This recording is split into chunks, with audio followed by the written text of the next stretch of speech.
Driving licence insurance కలిగి ఉండాలి, helmet ధరించాలా, తాగి వాహనం నడపరాదు, చిన్నపిల్లలకు బైక్లు ఇవ్వకూడదు, మైనర్లకు కానీ వాహనాలు వాళ్ళ తల్లిదండ్రులు శిక్షార్హులు అవుతారు.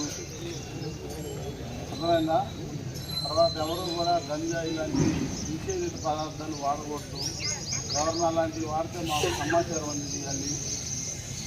ఏదైనా గొడవలకు దానికి ప్రేరేపించిన ఏదైనా పోలీసు వాటిని కేసు పెట్టి రౌడీ కేసులు చేసి వాళ్ళు చట్టపరంగా అవును. మీరు అందరూ జాగ్రత్తగా ఎటువంటి గొడవలు పాల్పడకుండా ఉండాలి. ఓకే అంటే ఓకే సార్. నమస్కారం అండి అందరికీ.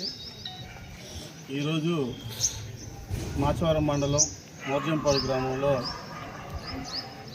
మా పల్నాడు ఎస్పీ గారు గౌరవనీయులు కృష్ణారావు గారి ఆధ్వర్యంలో రానున్నటువంటి పంచాయతీ ఎలక్షన్స్ నేపథ్యంలో మరియు గ్రామాల్లో శాంతి భద్రతలు నెలకొల్పడానికి ఎటువంటి అవాంఛనీయ ఘటనలు జరగకుండా ఉండేందుకు గాను మోర్జంపాడు గ్రామంలో కార్డాన్ సెర్చ్ ప్రోగ్రాన్ని నిర్వహించడం జరుగుతుంది.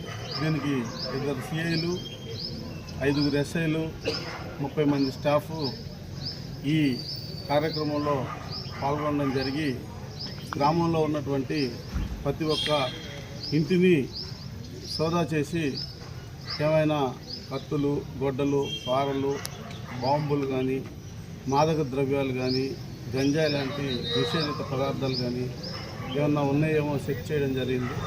దానిలో మాకు ఒక పత్రాలు లేనటువంటి ఒక 25 వాహనాలు, 2 గొడవళ్ళు, 2 గడ్డపారలు, 2 సీజుడు పెట్రోలు దొరకడం జరిగింది.